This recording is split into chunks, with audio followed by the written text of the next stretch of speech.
This robot sweeps, vacuums, and mops all at the same time.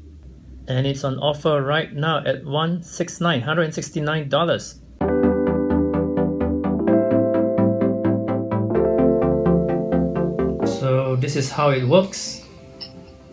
Sucks in the dust, goes in here. We don't need any filter bags. And then to remove the dust container, just open that one and just take out the dust box. The good thing is it comes with a water tank for the mopping feature. It's auto recharge too. It will find its way back to the charger after it's run out of battery. So it either cleans the whole room or just one spot.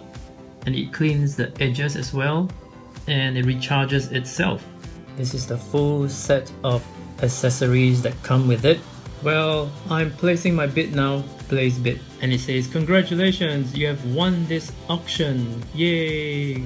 But which model am I getting? There is a C565, D730, as well as the D750. Charging period 4 to 5 hours. Virtual wall isolator is optional. The black version and the white version. This is the filtration system.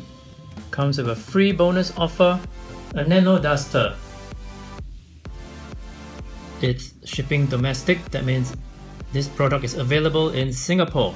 Choose your robot. Okay, I'll choose the simple version, the D730 black. I've purchased the robot vacuum cleaner at $168. See the link below for more details about this robot.